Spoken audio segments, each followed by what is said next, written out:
우리 함께 하나님의 말씀 찾아보도록 하겠습니다. 오늘 우리에게 주실 하나님의 말씀은 요한일서 3장 1절부터 10절까지의 말씀입니다. 요한일서 3장 1절부터 10절까지의 말씀입니다. 제가 가지고 있는 성경으로 신약 390페이지에 있습니다. 네, 다 찾으신 줄 알고 우리 한 절 한 절 교독하도록 하겠습니다. 제가 먼저 읽습니다. 보라, 아버지께서 어떠한 사랑을 우리에게 베푸사 하나님의 자녀라 일컬음을 받게 하셨는가. 우리가 그러하도다. 그러므로 세상이 우리를 알지 못함은 그를 알지 못함이라. 사랑하는 자들아, 우리가 지금은 하나님의 자녀라. 장래에 어떻게 될지는 아직 나타나지 아니하였으나 그가 나타나시면 우리가 그와 같을 줄을 아는 것은 그 참모습 그대로 볼 것이니 때문이니. 주를 향하여 이 소망을 가진 자마다 그의 깨끗하심 같이 자기를 깨끗하게 하느니라. 불법을 행하나니 죄는 불법이라. 그가 우리 죄를 없애려고 나타나신 것을 너희가 아나니 그에게는 죄가 없느니라.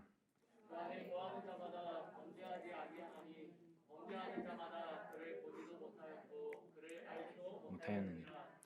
자녀들아, 아무도 너희를 미혹하지 못하게 하라. 의를 행하는 자는 그의 의로우심과 같이 의롭고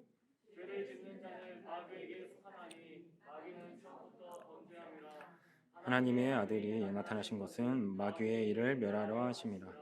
하나님께로부터 난 자마다 죄를 짓지 아니하나니 이는 하나님의 씨가 그의 속에 거함이요 그도 범죄하지 못하는 것은 하나님께로부터 났음이라. 함께 읽습니다. 이러므로 하나님의 자녀들아, 마귀의 자녀들이 드러나느니 무릇 의를 행하지 아니하는 자나 또는 그 형제를 사랑하지 아니하는 자는 하나님께 속하지 아니하니라. 아멘. 네, 우리 함께 사랑 안에 거하라라는 제목으로 우리 함께 하나님의 말씀 나누도록 하겠습니다. 네, 2008년에 개봉된 영화 가운데에서 예스맨이라는 영화가 있습니다. 네, 예스맨의 주인공이 누구냐면은 코미디 캐릭터의 대명사인 짐 캐리가 주인공입니다. 그런데 짐 캐리의 특징이 있었습니다. 어떠한 특징이냐면 뭐든지 노라고 대답하는 특징이 있었습니다. 그러다 보니까 매번 사람들이 부탁을 하면은 뭐라고 이야기하냐면은 노라고 이야기를 합니다. 그래서 그의 별명이 무엇이냐면은 노맨입니다. 노맨. 네. 점점 이렇게 노라고 이야기를 하니까 사람들이 부정적인 시각을 갖게 됩니다. 그리고 승진도 안 됩니다. 그리고 심지어는 많은 친구들도 그를 무시하는 일까지 벌어집니다. 특별히 이 짐 캐리의 직업이 무엇이었냐면은 은행에서 근무하는 은행원이었습니다. 그래서 많은 사람들이 대출을 받기 위해서 심사 서류를 가지고 와서 대출 좀 해주십시오 라고 이야기하면은 아까 앞에서 이야기했던 것처럼 이 짐 캐리의 특징이 뭐냐면 노맨입니다. 노맨. 열이면 열 다 대출해서 거절이 되는 것입니다. 그러다 보니까 승진이 되지 않는 것이죠. 그러던 중에 옛 동료 중 한 사람이 예스 세미나에 한번 가보지 않겠냐라고 이야기를 하면서 이 짐 캐리가 예스 세미나에 함께 가게 됩니다. 그때부터 이제 그의 인생이 변합니다. 어떻게 변하냐면은 무슨 일이든지 다 예스라고 이야기를 하는 것이죠. 그래서 그의 별명이 뭐라고 변하냐면은 예스맨이 됩니다. 예스맨. 그래서 긍정의 힘을 얻고 그리고 자기가 하고 싶어하는 모든 일에 예스, 예스, 예스 하면서 다 도전을 하게 됩니다. 그래서 기타도 배우고 그리고 비행기 조종도 해보고 심지어 한국어까지 배우게 됩니다. 그런데 한국어를 배울 때 청주 날씨는 어때요? 라는 이러한 한국어를 배우면서 이제 한국어를 배우게 되는데요. 그러다 보니까 모든 일에 이 예스를 하다 보니까 어떠한 일까지 일어나게 되냐면은 이 짐 캐리가 테러범이 되는 이제 일까지도 이제 감당하게 됩니다. 테러범이 될 뻔합니다. 그러면서 영화가 끝이 나는데 어떻게 끝이 나면은 결국 이 사랑하는 사람과 결혼함과 동시에 해피엔딩으로 끝나는 게 이제 예스맨의 영화입니다. 그러니까 교훈이 뭐냐면 뭐든지 예스라고 이야기하는 것이 중요한 게 아니라 바로 이 예스라고 외칠 수 있는 긍정의 마음이 중요했던 것이죠. 그리고 그 주인공은 세상에서 가장 중요한 게 무엇인지 깨닫습니다. 교회 안에서도요, 이 예스맨들이 정말 많습니다. 예스맨이 아니더라도 우리가 노맨, 아니다, 아닙니다라고 이야기해도 중요한 특징이 있는데 그 특징이 뭐냐면은 하나님의 사랑을 받는 자녀다라는 사실인 것입니다. 우리가 노라고 이야기해도 우리의 존재 가치는 바뀌지 않습니다. 하나님의 자녀이고 하나님의 사랑을 받는 백성이다라는 사실이요. 제가 이 이야기를 왜 하냐면요, 모든 일에 예스라고 이야기하는 사람들이 저는 너무나 좋기 때문입니다. 함께 일하기도 좋습니다. 그런데 제 경험상 다 예스, 예스, 예스라고 하는 사람들을 살펴보면요, 시간이 지나면요 종종 사라져버리는 이러한 사람들도 가끔 간혹 가다가 있었습니다. 무슨 말이냐면은 이 예스라고 이야기하고 또한 예스맨이라고 이야기한다 하더라도 다 좋은 것은 아니다라는 사실인 것이죠. 그래서 우리는 우리 마음의 중심에 그 예스가 어디에서부터 나오는지 점검해 볼 필요가 있다라는 것입니다. 교회뿐만 아니라 이 세상에 나아가서도요, 우리는 예스맨이 굉장히 많습니다. 그런데 이 예스라고 이야기하는 이 근본적인 이유가 우리는 어디에서 흘러나오는지, 어떠한 중심을 가지고 나아오는지 점검할 필요가 있다라는 사실인 것이죠. 교회에서 내가 뭐든지 다 예스, 예스라고 하는 이 이야기가 내가 정말로 하나님을 사랑하는 마음에서 우러나오는 예스인지, 아니면 나의 그 존재 자체가 부정될까 봐 그러한 두려움에서 나오는 예스인지 우리는 분별할 줄 알아야 된다는 사실인 것이죠. 세상도 마찬가지입니다. 많은 사람들이 충성되이 열심히 일을 합니다. 열심히 일하는 사람, 열심히 일하고 싶어하는 그 충성에서 나오는 그 열심인지, 아니면 내가 정말 열심히 일을 해야지만 내 존재가 인정받을 수 있기 때문에 그 인정받지 못한 두려움에서 나오는 열심인지 우리는 점검해 볼 필요가 있다라는 사실인 것이죠. 생각보다 많은 사람들이 이 존재를 인정받지 못할까 봐 두려움 앞에 예스라고 이야기를 합니다. 그래서 우리가 실상 이 예스맨이 멋져 보일지 모르겠지만 정말 그 사람의 내면과 민낯을 쭉 깊이 들어가 보면은 낮은 자존감을 가지고 있는 사람이 많이 있습니다. 또는 누군가에게 버림받을까 봐 두려워하는 모습을 가지고 살아가는 예스맨들이 굉장히 많이 있다라는 것이죠. 아마 내수동교회 우리 성도님들은 그러한 분들은 없을 거라 생각을 합니다. 실제로 이러한 예스맨의 이야기를 들어도 절대로 내 이야기가 아니다, 이거는 나와 상관없는 이야기다 라고 그러한 사람들은 생각을 합니다. 왜냐하면 자기의 그 자존심이 너무나 높고 세기 때문에 이러한 부분들을 인정하지 않는 것이죠. 그런데 그러한 사람들에게 필요한 것이 있습니다. 그것이 무엇이냐면은 그들의 자존심을 내려놓고 만나야 하는 것이 있는데, 그것이 바로 복음이고 또한 그것이 바로 예수님의 인격적인 만남이다라는 사실인 것입니다. 저는 이렇게 이야기하는 걸 굉장히 중요하게 생각합니다. 내가 아무것도 하지 못하더라도, 또한 내가 아무리 못났다 하더라도 너는 소중한 사람이다. 이 사실은 변하지 않는다라는 것을 저는 중요하게 생각합니다. 여러분이 그렇게 이야기하지 않아도 하나님께서는 우리 내수동교회 모든 성도님들을 사랑하고 계십니다. 그런데 낮은 자존감을 가진 사람들이 이렇게 생각을 하는 거죠.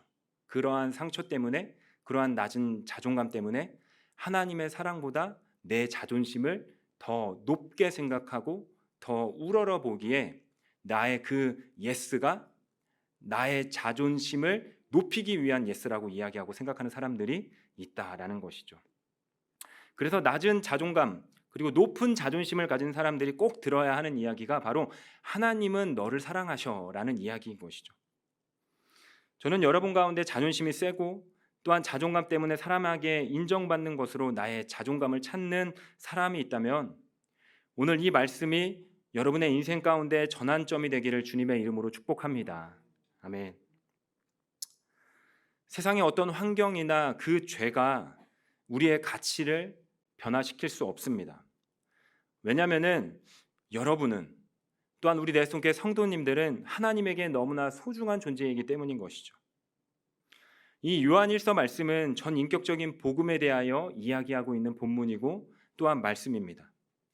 그래서 저는 낮은 자존감을 가진 사람들이 저를 찾아오면은 저는 요한일서를 읽어보라고 이야기합니다. 거기에는 하나님의 풍성한 사랑이 너무나 많이 나타나 있기 때문인 것이죠. 그래서 이 요한 1서의 말씀이 나를 회복시키고 또한 나의 낮은 자존감을 끌어올리는 그러한 복음적인 메시지이기 때문에 꼭 요한 1서를 읽어보라라고 이야기를 합니다. 오늘 말씀도 마찬가지입니다. 우리가 1절과 2절을 한번 같이 읽어보면 좋을 것 같습니다. 1절과 2절입니다. 함께 읽습니다. 시작. 보라, 아버지께서 어떠한 사랑을 우리에게 베푸사 우리가 그러하도다. 그러므로 세상이 우리를 알지 못함은 그를 알지 못함이라. 사랑하는 자들아, 우리가 지금은 하나님의 자녀라. 장래에 어떻게 될지는 아직 나타나지 아니하였으나 그가 나타나시면 우리가 그와 같을 줄을 아는 것은 그의 참 모습 그대로 볼 것이기 때문이니. 아멘. 네, 사도 요한이 말씀 가운데 강조하고 있는 것이 세상이 너를 인정하던 세상이 너를 인정하지 않던 변하지 않는 한 가지가 있는데 그것이 무엇이냐면은 너가 하나님의 자녀다라는 사실은 변하지 않는다라고 오늘 본문에 이야기하고 있습니다. 그 당시 수많은 그리스도인들에게도 마찬가지였습니다.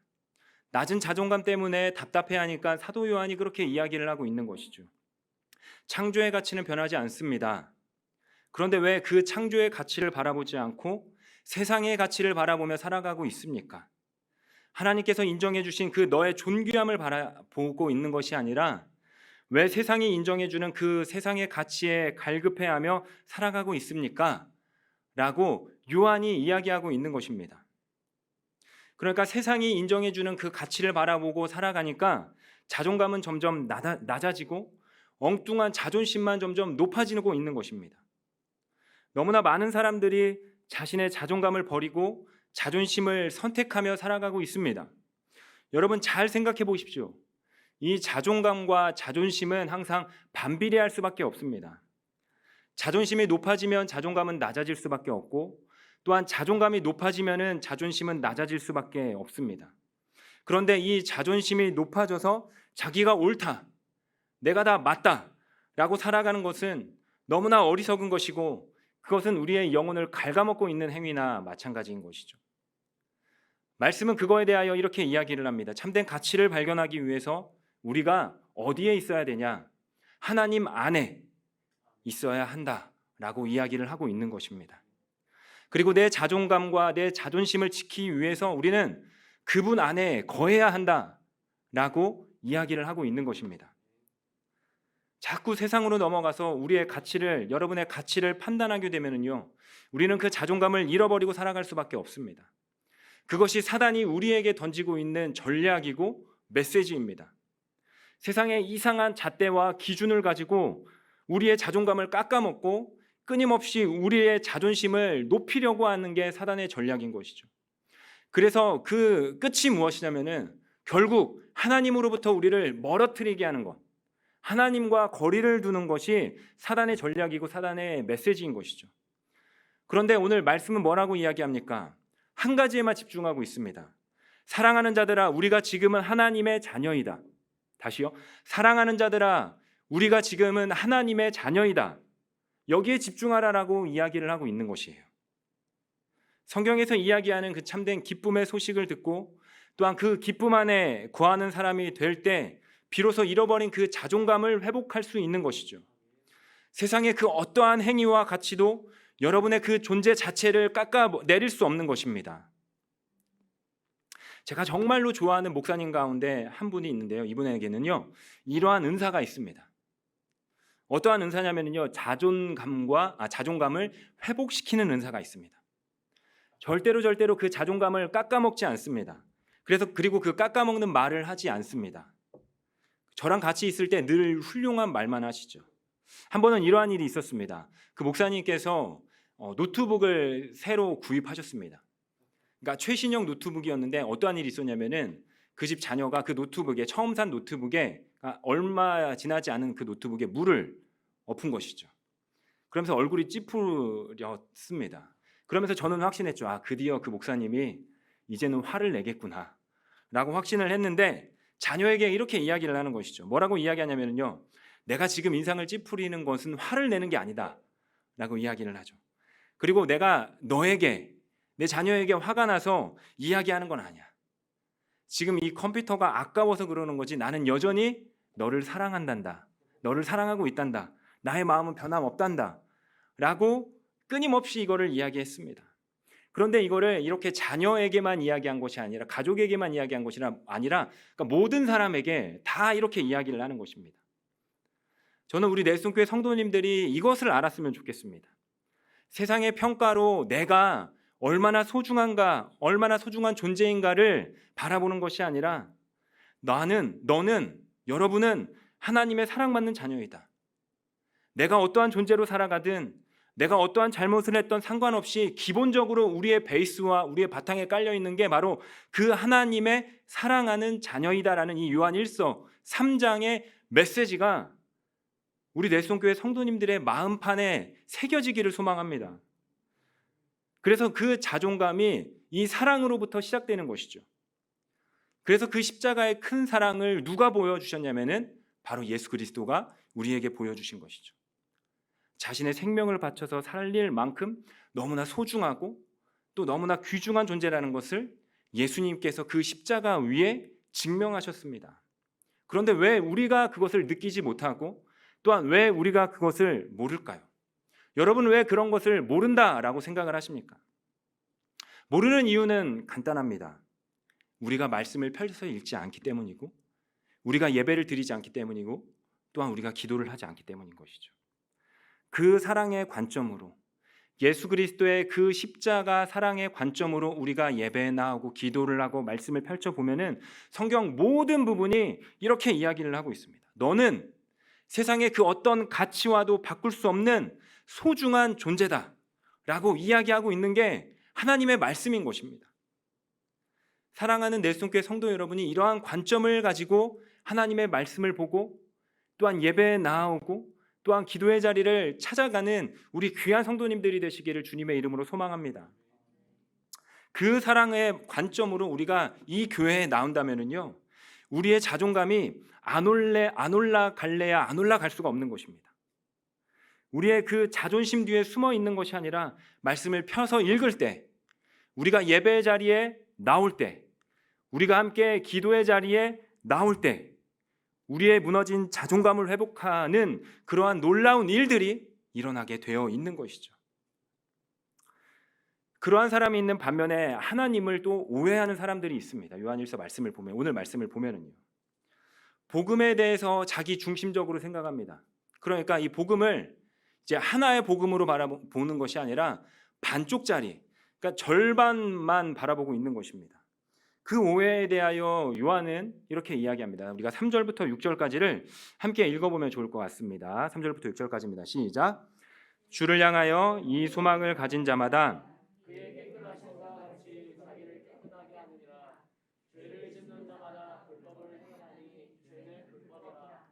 그가 우리 죄를 없애려고 나타나신 것을 너희가 아나니 그에게는 죄가 없느니라.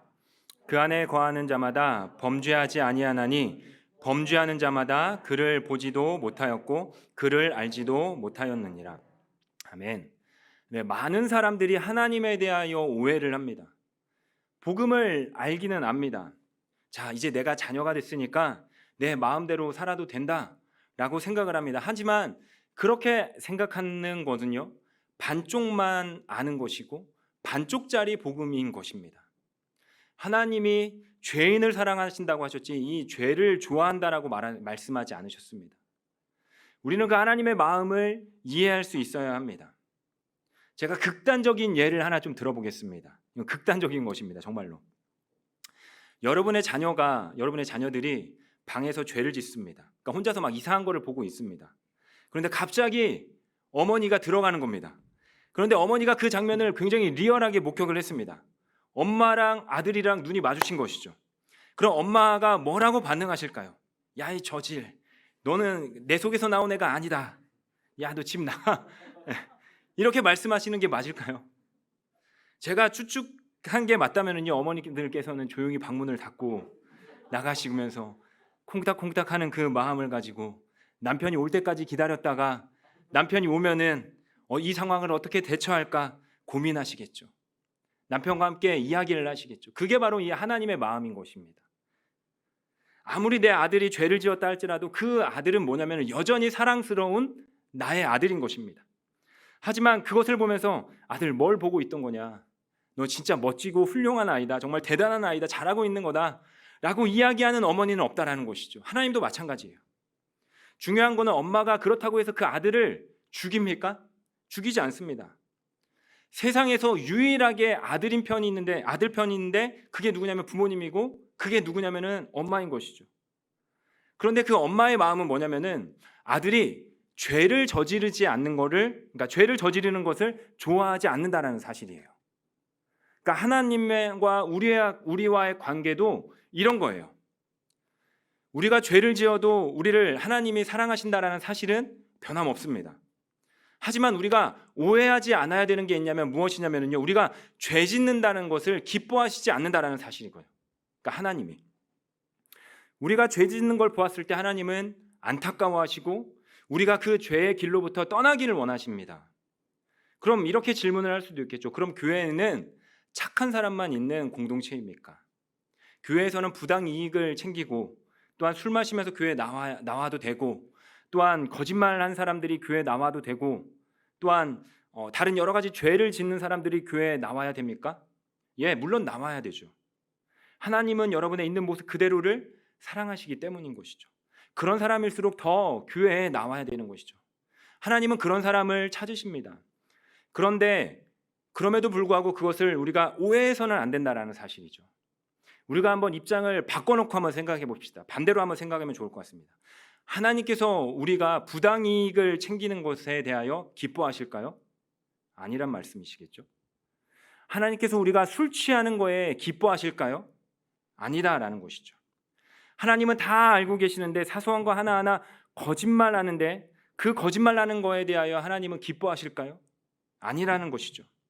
세상 가운데에서 죄를 짓는 모습, 악한 모습으로 살아가는 것을 하나님께서는 선호하실까요? 아니라는 것입니다. 하나님은 그 악인들도 또한 죄인들도 살아가시지만 중요한 것은 그렇게 살아가는 것을 기뻐하지 않는다라는 사실인 것입니다. 하나님께서 우리에게 말씀하시죠. 야, 너 방탕한 생활했구나. 야, 너 술 마셨구나. 야, 너 거짓말했구나. 내가 널 응원한다. 너 거짓말하는 거 나 다 알아. 너가 만나는 사람들마다 다 거짓말하는 거 다 아니까 내가 널 응원하면서 너를 사랑한다. 그렇게 살아라. 라고 하나님은 우리에게 말씀하지 않는다라는 사실입니다. 그리고 만약에 그 사람도 하나님을 사랑하는 사람이라면은 하나님이 좋아하시지 않는 그 모습을 끊어낼 수 있는 것이죠. 끊어내야만 하는 것입니다. 하나님이 좋아하시지 않는 모습을 가지고 살아가는 것에 대하여 우리는 죄책감을 느끼고 또한 괴로워하며 멈출 수 있어야 되는 것이 바로 우리라는 사실입니다. 우리는 당연히 내 생각을 따라서 살고 싶어 합니다. 내 욕심을 따라서 살고 싶어 하고요. 또한 이 세상 가운데에서 내 본성을 가지고 살고 싶어 합니다. 하지만 내가 하나님의 사랑을 받는 그리고 그 하나님을 내가 사랑하는 백성이라면은 중요한 것이 있는데 무엇이냐면은 내가 포기할 때가 있다라는 사실인 것이죠. 하나님을 사랑한다면은 하나님이 기뻐하시지 않는 것에 대하여 우리가 과감하게 내려놓고 내 본성에 대하여서도 포기할 줄 알고 또한 내가 가지고 있는 생각 또한 내 욕심 또한 내 본성 모든 것들을 내려놓을 줄 알아야 된다는 것입니다. 과감하게요. 사람이 사랑을 하면은요 변하게 되어 있습니다. 그리고 하나님을 사랑하면은요 하나님을 기뻐하시는 방향으로 살아가게 되어 있습니다. 만약 그렇지 않는다면은요 이거는 하나님을 이용하는 사람과 같은 것입니다. 저는 여기에서 예배드리고 있는 우리 내순교회 성도님들에게 이렇게 질문하고 싶습니다. 이분법적으로 한번 질문해 보고 싶습니다. 여러분은 하나님을 사랑하는 사람입니까? 아니면 하나님의 사랑만 받고 그 하나님을 이용하는 사람입니까? 진짜 그리스도인은 하나님을 사랑함으로 그가 원하는 삶을 살아가기로 결단하는 사람이 진짜 그리스도인인 것입니다. 제가 이렇게 또 이야기를 하고 말씀을 전하면 또 질문을 하지 않을까요? 왜 저만 왜 저만 그 사랑을 받으면 변해야 됩니까? 왜 하나님은 변하지 않고 왜 저만 변해야 되는 것입니까? 하나님도 사랑하고 나도 하나님을 사랑하면은 내가 변하는 것이 있으면 하나님도 그에 대해서 변하는 모습이 있어야 되지 않나요? 왜 저만 변해야 되는 게 마땅한가요? 라고 질문할 수 있겠죠. 그런데 그 해답은요, 2000년 전에 결정된 답이 있습니다. 무엇이냐면은 하나님은 그가 변할 수 있는 가장 큰 변화를 가지고 이 땅 가운데 오셨습니다. 특별히 육신, 그 인간의 몸을 이끌고 이 땅 가운데 오셔서 우리와 가장 가까운 거리로 다가오셨습니다. 그렇기 때문에 그분의 변화는 이미 끝났습니다. 그러면 누가 변해야 되냐면은 말씀을 보고 말씀을 듣고 예배하는 우리가 변해야 되는 것입니다.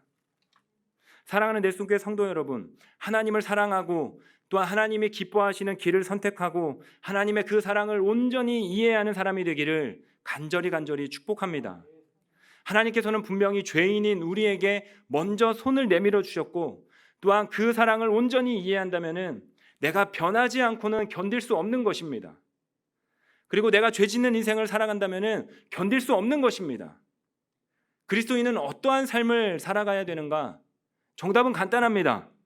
예수님에 속해서 예수님을 닮고 예수님만 사랑하며 살아가는 사람이 바로 그리스도인인 것입니다. 이게 바로 하나님이 기뻐하시는 삶인 것입니다. 그래서 바울은 갈라디아서 2장 20절에 이렇게 고백을 합니다. 내가 그리스도와 함께 십자가에 못 박혔나니 그런즉 이제는 내가 사는 것이 아니요 오직 내 안에 그리스도께서 사시는 것이라. 우리가 예수님이 아닙니다. 알고 보니까 무엇이냐면은 나의 모든 것들을 십자가에 못 박고 예수로 살아가는 삶이 우리의 삶인 것입니다. 그게 저에게만 해당될까요? 아니라고 생각합니다. 우리 내손교회 모든 성도님들에게 해당되는 이야기입니다. 이 자리에 앉아서 예배하는 모든 이들에게 해당되는 이야기인 것이죠. 우리가 예수 그리스도는 아니지만 우리는 예수로 살아가는 사람이다라는 사실인 것이죠. 이것을 누가 이야기하고 있냐? 사도 요한이 이야기하고 있습니다. 나로 죽고 예수로 살아가는 사람이다라는 것을 사도 요한이 강조하고 있습니다. 그래서 8절에서 10절까지 이렇게 이야기를 하고 있죠. 8절에서 10절까지 한번 다 같이 읽어보면 좋을 것 같습니다. 시작. 죄를 짓는 자는 마귀에게 속하나니 마귀는 처음부터 마귀의 일을 멸하려 하심이라.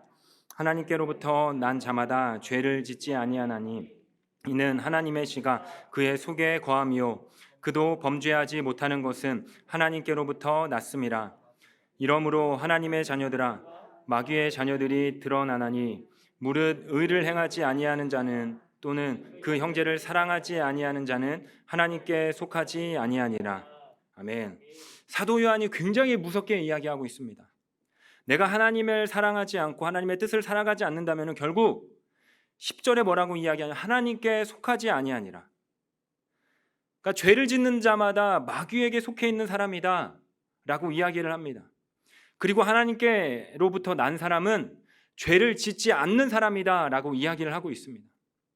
이 말씀을 듣고 우리에게 찔림이 있고 나는 날마다 죄를 짓는데 나는 어떡하지? 그러한 울림이 있다면, 그러한 것을 인식하고 있다면 아직 우리에게는 희망이 있는 것이죠. 하지만 이 말씀을 듣고도 내 마음 가운데 여전히 무감각해 있고 아무런 감동이 없다, 무덤덤하다라면요, 빨리 하나님께 돌아와야 되는 것이에요. 빨리 방향을 전환해야 되는 것입니다. 오늘 말씀은 무엇이라고 이야기합니까? 인간은 연약해서 죄를 지을 수밖에 없다. 그런데 그거에 대해서 인지하고 멈출 수 있는 사람이 되어야 한다. 그 형제를 사랑하지 아니하는 자는 하나님께 속하지 아니하니라 라고 말하고 있습니다. 쭉 말씀을 살펴보면은 우리는 계속해서 죄를 지을 수밖에 없는 사람이지만 하나님의 그 씨가 우리 안에 있다면은 그것 때문에 우리 마음 가운데 죄책감을 가지고 이것이 옳지 않다, 이것은 잘못된 길이고 잘못된 방향이다 라고 인식하게 되어 있다라는 것이죠. 옳지 않다라고 인식하고 멈추는 것이 아니라 옳지 않다라는 것을 인식했을 때 그때부터 우리가 어떠한 것을 선택해야 되냐면은 하나님이 기뻐하시는 삶, 완전히 죄로부터 멀어지는 삶을 우리가 살아가야 된다는 것입니다. 많은 사람들이 착각을 합니다. 어떤 착각을 합니까? 내가 그것을 인식했기 때문에 회개했다라고 생각합니다. 그런데 그 인식하는 것 그 자체는 오늘 말씀에 보면 그 씨에 대한 반응에 불과한 것이죠. 여러분은 잘 아시지 않습니까? 씨는요, 가만히 두면은 아무런 의미가 없습니다. 우리가 수박을 먹고 수박씨를 보면서 와, 수박씨 이쁘다 라고 이야기하는 사람은 아무도 없습니다. 그리고 수박씨, 복숭아씨, 사과씨 이 모든 씨들을 전시해 놓고 와, 그 씨가 아름답다 라고 이야기하는 사람 한 명도 없습니다. 씨는 무엇이냐면 간직하는 데서 끝나는 것이 아니라 그 씨는 심기고 자라나고 열매 맺는 데에 그 씨가 가치가 있는 것이죠. 하나님의 씨도 마찬가지입니다. 우리의 마음과 우리의 중심 가운데 있는 그 아버지의 씨도 마찬가지인 것입니다. 우리 모두 다 하나님의 그 씨를 가지고 있는데 그 씨를 가지고 있는 거에만 멈추는 것이 아니라 그 씨를 내 마음 가운데 심기고 내 마음 가운데 열매를 맺어서 죄로부터 완전히 멀어지는 내가 되어야 가치가 있는 것이다. 그것이 바로 하나님의 씨고 하나님의 열매다라고 이야기를 하고 있는 것이에요. 어린아이와 같은 이 신앙에서 하나님의 기뻐하시는 신앙으로 우리는 성장해야 되고 성숙해야 합니다. 내 안에 그 하나님의 흔적과 또한 내 안에 예수 그리스도의 그 흔적의 씨앗, 그것을 가지고 있는 것으로 끝나면 안 되는 것이에요. 나의 삶 가운데, 우리 교회의 모든 삶 가운데, 우리 공동체 가운데 그 하나님의 씨로 말미암아 소중하고 귀중한 그 열매가 맺어져야 정말 하나님이 기뻐하시는 삶을 우리가 살아가는 것입니다. 어떠한 열매요?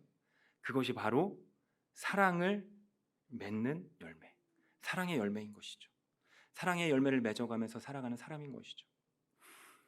예수님께서 율법의 완성은 사랑이다 라고 이야기하셨습니다. 그리고 예수님을 사랑하는 사람은요, 죄에 대하여 염려하지 않습니다. 왜요? 내가 예수 그리스도를 사랑하는데, 또한 내가 그 예수 그리스도의 사랑에 올인하면서 살아가고 있는데 내가 죄를 짓고 있는가 짓지 않는가, 이거에 염려하는 인생이 아니라는 것이죠. 그거에 시간 낭비하지 않는다라는 것이죠. 하나님은 우리가 근본적으로 내 죄의 본성 때문에 힘들어하는 것이 아니라 사랑에 이끌려서 그분께 전진해 나아가는 인생과 또한 예수님께서 걸어가셨던 그런 삶과 그러한 인생을 걸어가기를 소망하십니다. 원하십니다. 그래서 나의 죄된 본성 그 이끄는 대로가 아니라 예수 그리스도의 마음, 예수 그리스도가 이 땅 가운데 오셔서 어떻게 오셨습니까? 낮은 곳으로 오셨습니다. 또한 예수님께서 이 땅 가운데 행하셨던 사역이 무엇입니까? 낮은 자들을 사랑하셨습니다. 그리고 예수님의 가셨던 그 길이 어떠한 길이셨습니까? 낮은 곳으로 가셨습니다. 그 사랑의 사역을 이어가는 것이 하나님의 마음이고 하나님의 씨의 최종 열매 맺는 결과인 것입니다. 그리고 그게 바로 나는 죽고 예수로 사는 삶인 것입니다. 여러분은 어떠한 것을 선택하며 살아가고 있습니까? 저는 여러분의 선택이 예수님의 선택이 되기를 간절히 소망합니다. 내가 무엇을 선택할까 고민하고 있을 때 예수님의 선택의 기준이 여러분의 기준이 되고 또한 예수님이 선택하셨던 그 선택이 여러분의 선택이 되기를 주님의 이름으로 축복합니다. 예수님께서는 이 땅 가운데에서 정말 극단적인 사랑을 하셨습니다. 극단적으로 낮은 곳으로 찾아가셨고 극단적으로 내 본성이 하기 싫은 걸 선택하셨고 사랑하면서 살아가셨습니다. 그것이 이 말씀이 우리에게 주는 숙제인 것입니다. 우리가 죄책감에 쫓겨서 어떻게 하면 죄를 짓지 않고 살지, 이걸 고민할 때가 아니라 어떻게 하면 사랑할 수 있을까를 고민하며 살아가는 우리 성도님들이 되기를 소망합니다. 그게 예수님께서 우리에게 주신 숙제이고 하나님께서 우리에게 사랑한다라고 말씀하시면서 원하는 방향을 알려주신 것입니다. 그 사랑의 길을 선택하며 나아갈 수 있는 우리 내송교회 성도님들이 되시기를 간절히 소망합니다. 말씀을 마무리하겠습니다. 우리 모두가 그 하나님의 사랑 또한 사랑받는 소중한 존재이다라는 것을 알았다면요, 더 이상 우리의 본성은 죄에 이끌려 살아가는 것이 아니라 예수 그리스도의 사랑을 받은 자답게 내 모든 것을 십자가에 못 박고 예수님의 그 사랑을 실현하며 살아가라라고 오늘 말씀은 우리에게 이야기하고 있습니다. 아들임을 알았다면은 그 아버지의 인생을 따라가며 살아가야 하지 않겠습니까? 저는 오늘 살아가는 사람들을 보면은 너무나 각박하게 살아가고 있지 않나라고 생각을 합니다. 제가 점심을 먹기 위해서 이렇게 광화문에 나아가서 줄을 서서 이렇게 기다리고 있는데 뒤에서 어떤 직장인들이 이렇게 같이 줄을 섰었습니다. 제 뒤에 섰습니다. 그런데 그 뒤에 계신 분들이 굉장히 욕을 하더라고요. 어떠한 욕을 했냐면은 회사에 대한 욕과 직장 상사에 대한 욕과 동료에 대한 욕과 심지어 입에 담을 수 없을 만한 험담을 하면서 했습니다. 저는 그러한 모습을 보았을 때 정말 각박한 세상을 모든 사람들이 살아가고 있다라고 생각을 했습니다.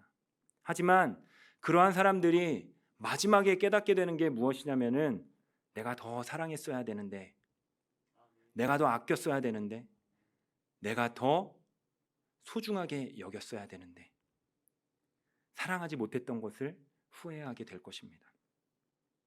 저는 사랑의 이야기를 정말 많이 합니다. 제가 넬손교회 12월 5일 날 부임하고 첫 번째 설교에도 여호와 하나님을 사랑하라라고 이제 설교를 했고 7개월이 지난 지금까지의 모든 설교에는 제 예수님의 사랑이 담겨져 있습니다. 모든 제목과 모든 본문과 모든 이야기는 사랑으로 시작해서 사랑으로 완성해 가고 앞으로도 저는 우리 내손교회 성도님들에게 그 예수님의 사랑과 복음을 계속해서 전해 드리려고 하고 있습니다. 왜요? 예수님의 사랑을 받았기 때문에 우리는 그 사랑받은 자답게 이 땅 가운데에서 주님의 사랑을 전하는 존재로 살아가야 되기 때문인 것이죠. 우리의 인생을 마감하는 그날 우리가 가장 큰 후회를 하는 게 과연 무엇일까요? 사랑하지 못했던 것을 후회하게 될 것입니다. 우리가 부모님을 먼저 하나님의 나라로 보내게 됐을 때 가장 많은 하는 후회가 무엇입니까? 살아있을 때 더 사랑해야 됐을 텐데 라고 후회합니다. 분명한 것은 또 하나님의 형상을 따라 사랑하며 살았어야 되는데 그 사랑하지 못했던 것을 후회하게 될 것입니다.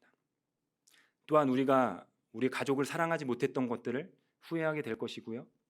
또한 우리 주변의 공동체, 교회, 또한 이웃, 또한 우리 구역, 이 교회 안에 있는 모든 성도님들 한 사람 한 사람, 내가 그들을 좀 더 사랑했어야 되는데, 내가 그들을 좀 더 소중하게 여기고 좀 더 아껴줬어야 되는데 라고 후회할 것입니다.